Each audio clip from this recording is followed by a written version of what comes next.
Very good morning प्रिय विद्यार्थियों। Eklavya English point में आप सभी का स्वागत है।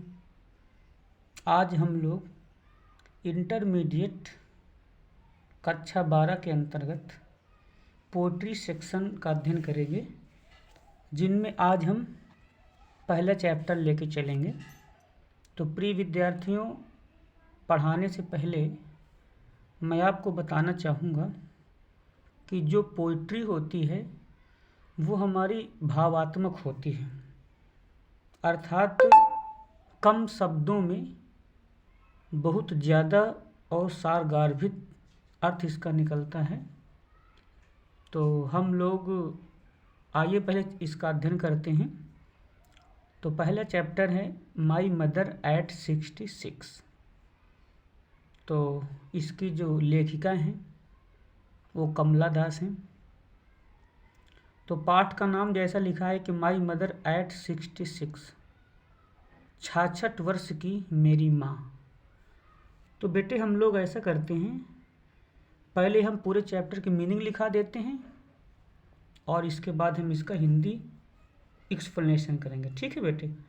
तो आप लोग अपनी अपनी पेन निकाल लें और एक रफ लेके बैठा करो, जो डिफ़िकल्ट मीनिंग हुआ करे उसे लिख लिया करो। ठीक है? तो आइए हम लोग स्टार्ट करते हैं बेटे।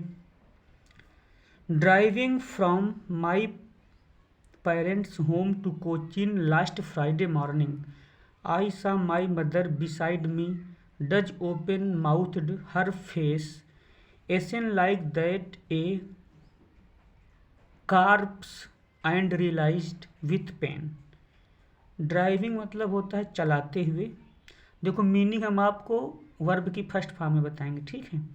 तो ड्राइविंग मतलब होता है चलाना, पेरेंट्स मतलब माता पिता, होम आप समझ रहे हैं, कोचीन समझ रहे हैं, फ्राइडे आप लोग समझ रहे हैं, मॉर्निंग समझ रहे हैं, मदर समझ रहे हैं, बिसाइड मतलब बगल में, डज मतलब होता है ऊँघना, ओपन माउथ मतलब खुला हुआ मुंह, फेस आप समझ रहे हैं, एशियन मतलब होता है पीला पड़ना, दैट समझ रहे हैं, कार्प्स का मतलब होता है लाश, कार्प्स मतलब लाश, रियलाइज एहसास करना, पेन मतलब होता है कष्ट।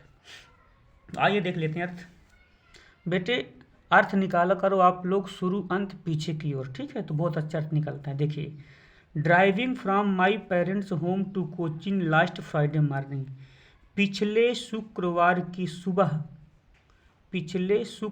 की सुबह अपने माता पिता के घर से कोचीन जाते समय ड्राइव करते हुए आई सा माई मदर, मैंने अपने माँ को देखा, बिसाइड मी जो कि मेरे बगल में थी, अर्थात जो कि मेरे बगल में बैठी हुई थी, डज वो ऊँघ रही थी, ओपन माउथड उनका मुंह खुला हुआ था, her face ashen like that a corpse और उनका चेहरा एक लाश के समान पीला था, एंड रियलाइज्ड विथ पेन और मुझे काफ़ी दुख एहसास हुआ, अर्थात मुझे काफ़ी पीड़ा हुई।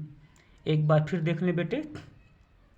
पिछले शुक्रवार की सुबह अपने माता पिता के घर से कोचीन जाते समय मैंने अपने माँ को अपने बगल में बैठा हुआ देखा, जो कि ऊँघ रही थी और उनका मुंह खुला हुआ था और उनका चेहरा एक लाश के समान पीला था और मुझे काफ़ी दुख का एहसास हुआ। आगे देखते हैं बेटे next stanza.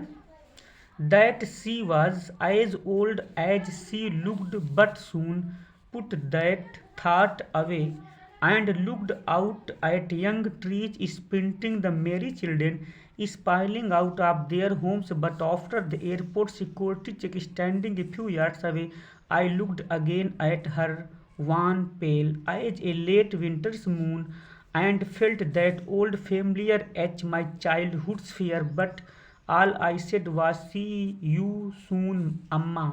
All I did was smile and smile and smile। Meaning लिख लें बेटे रनिंग वे पे, इसके बाद हम लोग आगे पढ़ते हैं। ओल्ड आप लोग समझ रहे हैं, लुक्ड समझ रहे हैं, दिखाई देना, सून मतलब होता है शीघ्र, थाट मतलब विचार, और पुट अवे मतलब होता है दूर रखना। ठीक है? लुक समझ रहे हैं, यंग समझ रहे हैं, स्प्रिंटिंग मतलब होता है दौड़ते हुए, मेरी मतलब प्रसन्नचित्त, चिल्ड्रन मतलब बच्चे, स्पाइलिंग, स्पाइलिंग आउट का मतलब होता है बाहर निकलना, होम से मतलब घर, एयरपोर्ट सिक्योरिटी समझ रहे हैं आप लोग, एयरपोर्ट मतलब एयरपोर्ट होता है, सिक्योरिटी मतलब होता है जांच पड़ताल करना, तो सिक्योरिटी चेक, सिक्योरिटी की जांच, ठीक है। स्टैंडिंग समझ रहे हैं। फ्यू यार्ड, यार्ड मतलब होता है गज, लुक मतलब देखना, अगेन समझ रहे हैं आप लोग। वान समझ रहे हैं, पेल समझ रहे हैं, पेल मतलब पीला होता है, पेल मतलब पीला होता है। वान का मतलब रंगहीन कह सकते हो, तो रंगहीन, और पेल मतलब पीला। लेट मतलब बीता हुआ मतलब पिछला। विंटर्स मून मतलब शीत ऋतु का चंद्रमा। फेमिलियर मतलब होता है परिचित। एच मतलब होता है दर्द। चाइल्ड्सहुड्स फियर मतलब बचपन का भय। इसके बाद अम्मा आप लोग समझ रहे हैं, अम्मा का मतलब माता जी से है। स्माइल मतलब मुस्कुराना, अब शेष आप समझ आए, ठीक है। तो चलो देख लेते हैं एक बार पुनः। That she was as old as, अर्थात वह इतनी ही बूढ़ी थी जितनी वह लुक्ड, दुख दिखती थी। वह इतनी ही बूढ़ी थी मतलब जो माता जी हैं वह इतनी ही बूढ़ी थी जितनी वह दिखती थी। But soon put that thought away, लेकिन शीघ्र ही मैंने इस विचार को दूर रख दिया। And looked out at young trees sprinting, और मैंने बाहर, यंग ट्रीज का मतलब होता है छोटे छोटे पौधों से, अर्थात मैंने बाहर छोटे छोटे पौधों को दौड़ते हुए देखा। द मेरी children spoiling out of their homes, और प्रसन्नचित्त बच्चों को उनके घरों से बाहर आते हुए देखा। But after the airport security check, किंतु एयरपोर्ट पर सिक्योरिटी जांच के बाद, standing a few yards away, मैं कुछ गज की दूरी पर खड़ी हो गई। I looked again at her, wan pale as a late winter's moon. I looked again at her, मैंने पुनः उन्हें देखा, मतलब मैंने पुनः अपने माँ को देखा। Wan pale as a late winter's moon, जिनका चेहरा बीते हुए शीत ऋतु के चंद्रमा के समान रंगहीन और पीला हो गया था। एंड फेल्ट, और मैंने एहसास किया, दैट वही ओल्ड फेमिलियर एच, वही पुराना परिचित भय या पुराना परिचित दर्द। माई चाइल्डहुड्स फियर, अपने बचपन का डर। बट किंतु all I said was see you soon Amma, लेकिन इन सब के दौरान मैंने उनसे यही कहा कि हम शीघ्र मिलेंगे अम्मा, अर्थात माता जी, हम शीघ्र ही मिलेंगे। All I did was smile and smile and smile, और इन सब के दौरान मैं केवल मुस्कुराती रही, मुस्कुराती रही, अर्थात आई डिड मैंने किया, मतलब इन सब के दौरान मैं केवल मुस्कुराती रही, मुस्कुराती रही। एक बार हम लोग रनिंग वे भी फिर से शुरू से केवल अर्थ देख लेंगे, ठीक है। तो चलिए देख लेते हैं भाई। पिछले शुक्रवार की सुबह अपने माता पिता के घर से कोचीन जाते समय मैंने अपने माता जी को अपने बगल में बैठा हुआ देखा, जो ऊँघ रही थी और उनका मुँह खुला हुआ था। उनका चेहरा लाश के समान पीला हो गया था और मुझे काफ़ी दुख हुआ। ये सब देखकर मुझे काफ़ी दुख हुआ। वह उतनी ही बूढ़ी थी जितनी वह दिखती थी। मैंने शीघ्र ही इन विचारों को दूर रख दिया और मैंने छोटे छोटे या नए नए पौधों को दौड़ते हुए देखा और प्रसन्नचित्त बच्चों को उनके घरों से बाहर आते हुए देखा। एयरपोर्ट की सिक्योरिटी चेकिंग के बाद मैं कुछ गज की दूरी पर खड़ी हो गई और मैंने पुनः उनको देखा। मैंने उनका पिछले शीत ऋतु के चंद्रमा के समान पीला रंगहीन चेहरा देखा। मुझे वही पुराना परिचित दर्द एहसास हुआ, अपने बचपन का भय।